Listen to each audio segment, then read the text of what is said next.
안녕하십니까. 8월 26일 수요 기도회를 시작하겠습니다. 시편 강의를 계속하겠습니다. 45편을 1절로 17절인데요.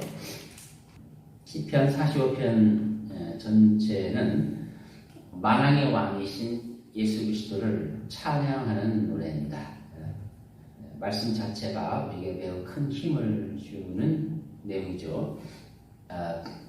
아주 아름다운 시입니다. 왕이신 예수 그리스도를 이렇게 노래로 표현하는 아주 아름다운 시죠.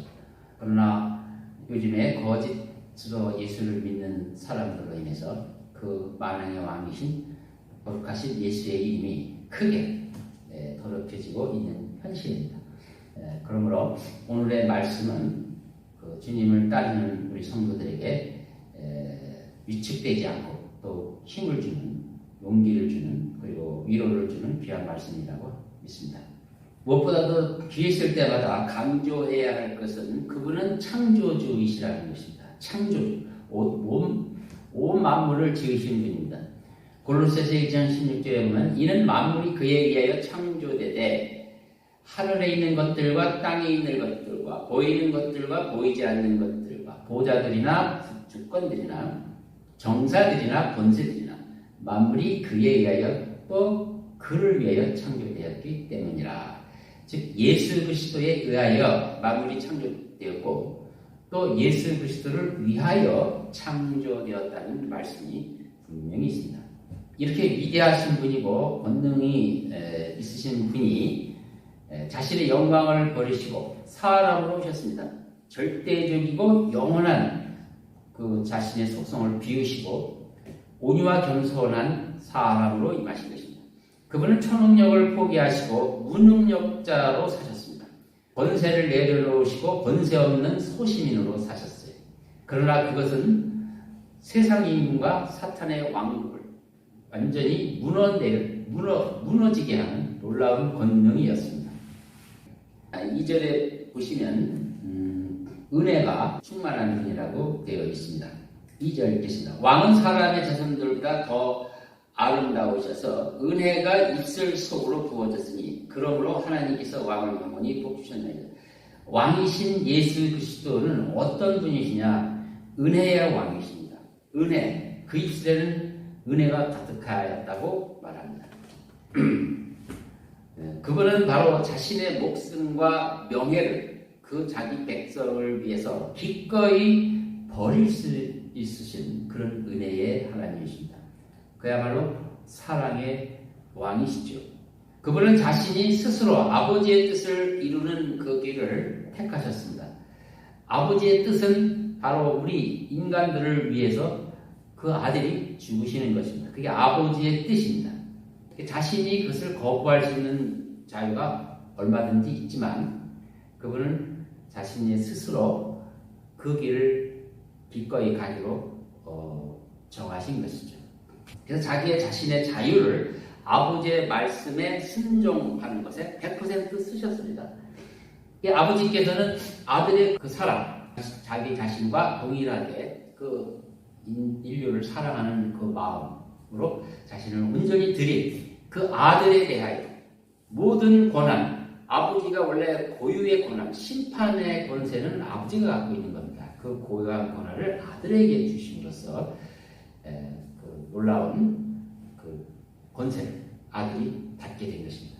그러므로 우리는 하나님 아들의 예수 그리스도의 인류를 향한 사랑을 조금도 의심해서는 안 됩니다. 3절을 보겠습니다. 오 지극히 능하신 분이여 당신의 칼을 당신의 영광과 당신의 위엄과 더불어 당신의 넓적다리에 차소서. 그분은 아주 강한 분입니다. 이제 세상 사람들은 그는 나약한 존재라고 오해를 하고 있습니다. 그래서 그 세상 임금은 사실상 권세를 잃어버리고 그의 머리가 이제 곧 장차 완전히 깨질 것입니다. 로마서 16장 20절에 보면 하나님께서 사탄의 머리를 속히 부수실 것이라. 먼저 그의 그 권세가 무너졌어요. 예수 그리스도의 부활 이후에. 그래서 세계 역사는 예수님이 부활하신 그 시점으로 완전히 흐름이 바뀌었어요. 그동안 그 마귀가 권세를 당당히 휘두르고 세상을 벼락했었는데 그 이후부터 사탄은 졸지의 불법자가 된 것입니다. 그래서 그는 할 수 있는 일은 오직 자기 불법을 합법인 양 가장하는 것, 즉 속이는 것뿐이 없습니다. 그래서 그 사탄과 그의 세력들이 생존의 수단은 오직 거짓말하는 것뿐입니다. 그 거짓말을 누구한테요? 사람들에게 속여서 여전히 세상 임금은 자신들이라는, 세상 권세자는 자신이라는 것을 이렇게 속이는 것입니다. 2000년 동안 놀라운 그들의 그 교활한 지혜로 많은 사람들을 속여왔습니다. 그래서 그들의 특징은 당당함이 없어요. 그 비열함만 남아있고, 늘 권세를, 그러니까 불법이지만 속여서 가지고 있는 권세를 갖고 있으면서도 늘 노심초사하는 모습을 갖는 것입니다. 그들은 지금 현재 아직도 힘을 발휘하지만 결국은 그건 속이는 것이고, 그렇기 때문에 그들의 마음은 늘 요동하는 불안한 마음, 이것입니다. 불법으로 탄핵을 해서 정권을 탈취한 현 문정권, 그 사람들은 모든 권한을 가졌으면서도 늘 초조하고 불안한 거예요. 시간이 지나면서 그들의 거짓이 알려지고 사람들이 그 정체를 점점 알아가기 때문입니다. 예수 그리스도가 세상에서 멸시당하고 소외당하는 것 같아도 사실은 그렇지 않습니다. 사탄이 잠시 사람들을 속이는 것뿐이고, 이 장차 예수님이 오시기 직전 대혼란의 시대, 즉 대환란 때 셀 수 없는 흰옷 입은 무리들이 주의 보좌에 나오는 장면을 우리가 알고 있습니다. 이것은 그동안 사탄에게 속은 수많은 사람들이 그날에 진리를 알게 되고 거기서 벗어나는 자유인이 된, 그리고 당당히 순교의 길을 가는 그런 일이 있을 것이라고 미래를 계시록 7장에 이미 예언해 놓고 있습니다. 결국 속이는 자들은 얼마 못 갑니다. 그 거짓말이 드러나면 그건 순식간에 무너지게 되겠습니다. 악마의 세력들은 이렇게 세상을 불법으로 장악한 후에도 점점 더 초조해지고 예수 믿는 자들을 더 악랄하게 억압을 할 것입니다. 그러나 그리스도인들은 결코 그러한 것에 초조해서는 안 된다.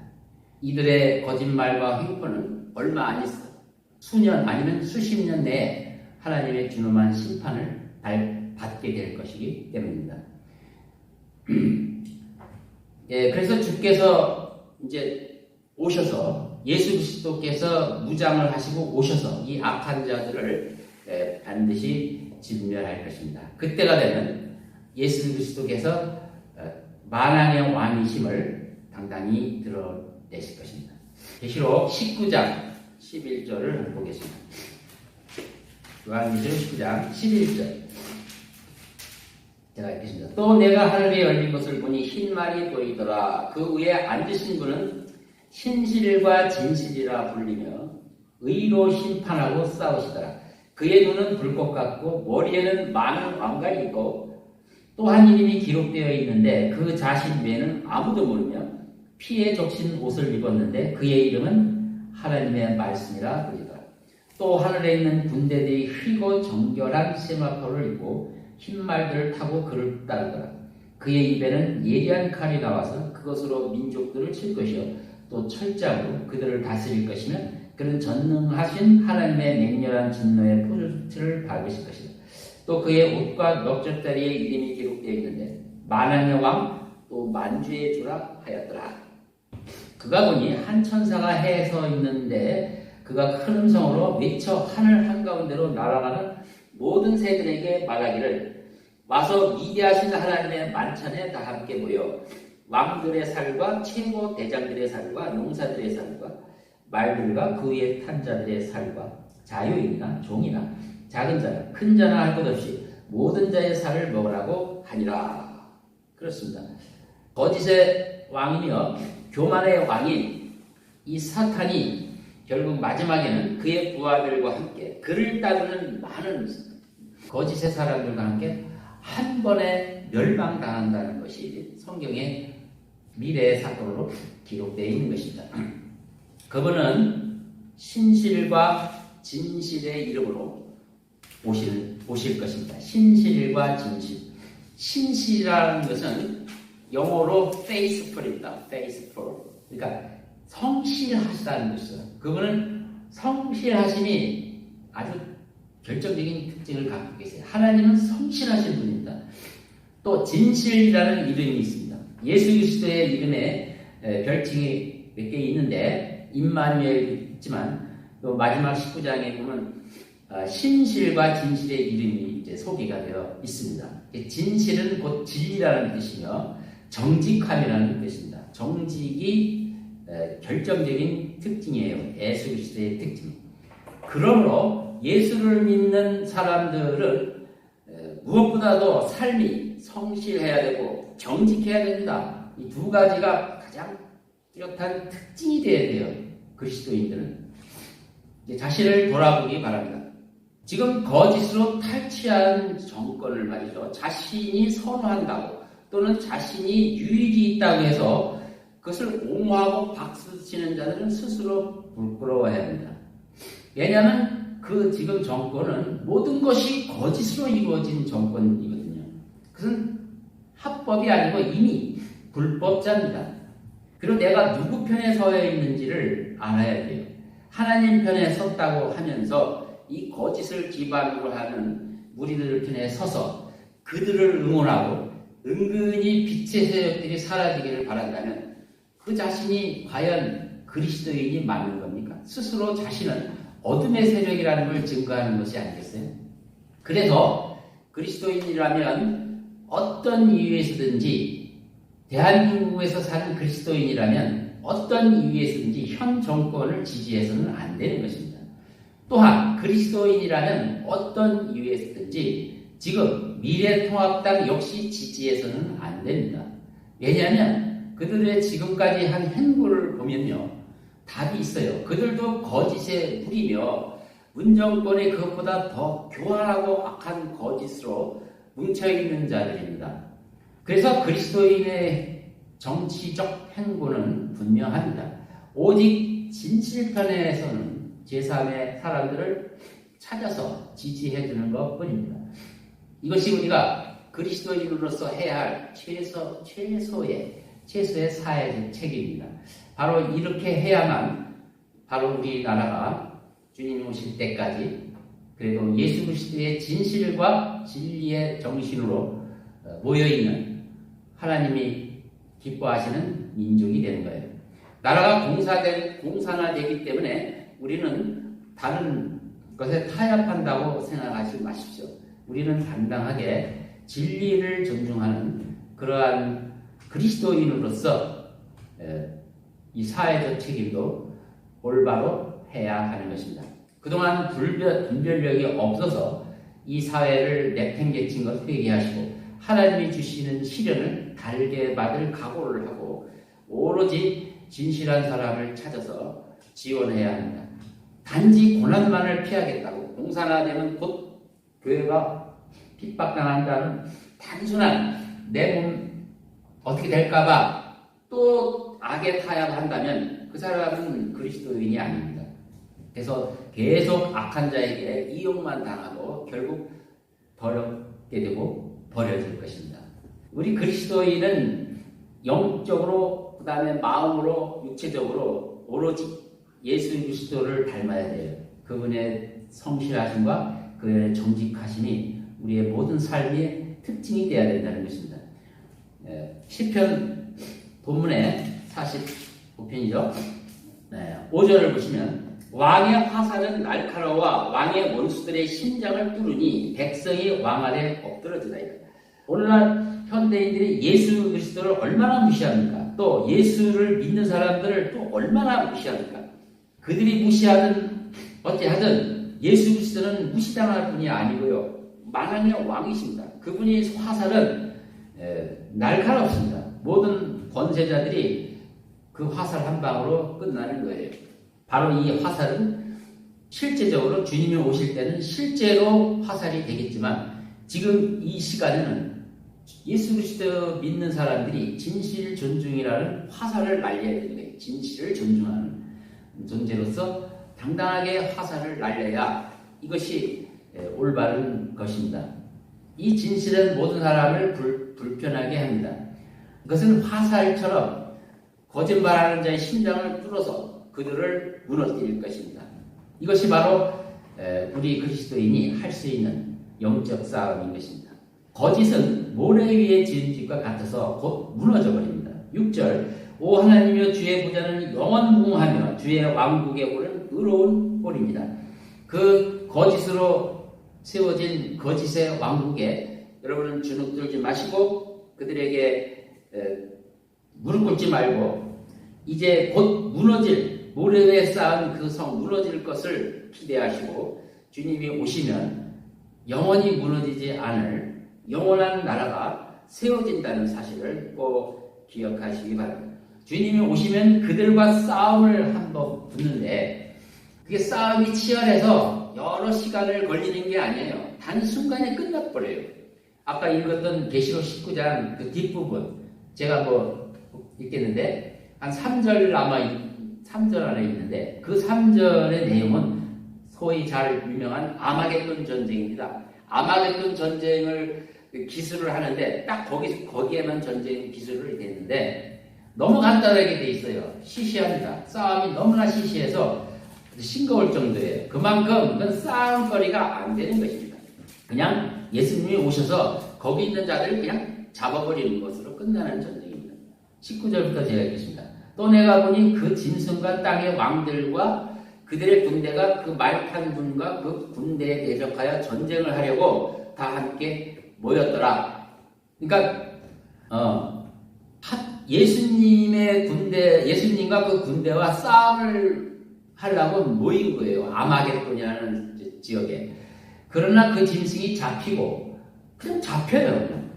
짐승 앞에서 기적을 행하던 거짓 선지자도 그와 함께 잡혔으니 그는 짐승과 더불어 그 짐승의 표를 받은 자들과 그 형상에 경배한 자들을 속이던 자들이라. 이 둘이 유황으로 불타는 불못에 산채로 던져지더라. 그리고 그 남은 자들은 말 위에서 앉으신 분의 칼, 즉 그 입에서 나온 칼로 살해되니 모든 새들이 그들의 살로 배를 채우더라. 아마겟돈 전쟁이죠. 그냥 그대로 그들은 다 거기서 진멸이 되는 것입니다. 이게 세상 권세가 지금은 무시무시하고 견고한 것 같아도요. 무너지는 장면은 이렇게 허무하고 완전히 허접한 존재라는 사실이 성경에서 증거하고 있는 것입니다. 지금은 예수님이 욕도 먹고 무시당하고 그리스도인들이 지는 것 같이 보이지만 하나님 백성들은 실망할 필요가 없습니다. 반드시 주님이 오시면 이 모든 거짓의 왕국들은 무너질 것입니다. 바로 현재의 모든 일들은 모든 것들이 성경을 이루기 위한 하나의 과정일 뿐이고 그래서 각자 맡겨진 삶 속에서 충실히 영적인 싸움에 싸우기만 하면 우리는 온전히 하나님 앞에 온전한 사람이 될 것입니다. 따라서 우리는 진실로 늘 정직한 삶을 꼭 유지를 해야 합니다. 하나님이 원하시는 것은 바로 이 신실하심과 진실하심이에요. 본문 7절 보겠습니다. 왕께서는 의를 사랑하시고 악을 미워하시나니 그러니까 왕이 의를 사랑하고 악을 미워한다면 우리 신화된 그리스도인도 똑같이 그래야 되는 거 아닙니까? 그러므로 하나님 곧 당신의 하나님께서 당신께 기쁨의 기름을 부어 당신의 동료들보다 우위에 두셨느니라. 예수 그리스도가 의를 사랑하고 악을 미워하셔서 그 공생애에 온전히 사시니까 아버지 하나님께서 예수 그리스도에게 기쁨의 기름을 부었다고 그러지 않습니까? 그리스도인도 마찬가지입니다. 거짓의 편에 서는 자는 기도 응답 받을 생각을 아예 하지 마세요. 자신을 속이는 일입니다. 그래서 우리는 언제나 모든 면에서 속과 겉이 같아야 돼요. 예수 그리스도는 마음도 진실과 정직으로 차야 되고 실제 삶도 그렇게 해야 되고 하는 생각도 그래야 되고 모든 면에서 다 그래야 합니다. 그럼 결국 우리는 예수 그리스도와 같은 향기를 내는데 그것이 바로 몰약에서 나는 향이 난다 그랬어요. 몰약이라고 하는 것은 결국 고난받는 자들에게 필요한 마취제를 쓰이는 그 열매인데 그 향이 아주 좋은 향이 나요. 바로 그것은 고난받는 그리스도인이 이렇게 향기를 내는 거예요. 그러니까 같은 그리스도인에게 아주 좋은 향기, 이 고귀함을 드러내며 신앙을 지키는 고귀함으로 향기를 내고 또 그 반대편에 있는 자들에게는 심판의 향기, 죽음의 향기로서 우리는 역할을 하는 것입니다. 자, 그래서 마지막으로 11절에서 17절까지 읽으시면서 이 왕같은 제사장으로서 그리스도의 품위를 어떻게 지켜야 되는지를 보겠습니다. 11절 그리하여 왕이 네 아름다움을 크게 탐내리니 이는 그가 너의 주심이라 너는 그를 경배할지니라 초로의 딸이 예물을 가지고 올 것이며 백성 가운데 구한 자들도 너희 호의를 간절히 구하리라. 왕의 딸이 안에서 온갖 영화를 누리나니 그녀의 옷은 금으로 짜르다. 왕의 딸이 누구겠습니까? 바로 그리스도인들 아닙니까? 그녀가 수놓은 옷을 입고 왕께로 인도될 것이요 그녀를 따르는 그녀의 동료 처녀들도 왕께로 인도되리니 그 왕의 딸 또 그녀의 처녀들 전부 구약 성도들 아닙니까? 구약 성도 그들이 기쁨과 즐거움으로 인도되어 왕궁으로 들어가리라. 왕의 자손들이 왕의 조상들을 대신하리니 왕께서 그들을 온 땅의 통치자들로 삼으시리라. 내가 왕의 이름을 모든 세대에 기억하게 하리니 그러므로 백성이 왕을 영원토록 찬양하리라. 우리 그리스도인이 이 땅에서 그 세상 사람들에게 멸시당하고 핍박을 당할지라도 우리는 만왕의 왕을 우리가 모시고 있고 그분의 약속을 가지고 있기 때문에 우리는 당당하게 기쁘게 그 핍박을 받아들일 수가 있습니다. 결국 이 승리하는 자에게 하나님께서 함께 하시고 또 왕비로서 또 왕의 딸로서 이런 영광을 우리에게 주실 것입니다. 그러므로 우리 그리스도인은 왕같은 제사장이라는 신분을 잊지 마시고 늘 품위를 지키셔야 합니다. 오늘 설계에 앞서서 시편 45편에 나와 있는 만왕의 왕의 아름다운 모습을 살펴봤습니다. 기도할 때 여러분 큰 담력을 가지시고 기도하시기 바랍니다. 이 세상 있는 모든 거짓이 물러날 수 있도록 기도해 주시고 가정에 항상 신실과 정직이 살아 역사할 수 있도록 기도해 주시기 바랍니다.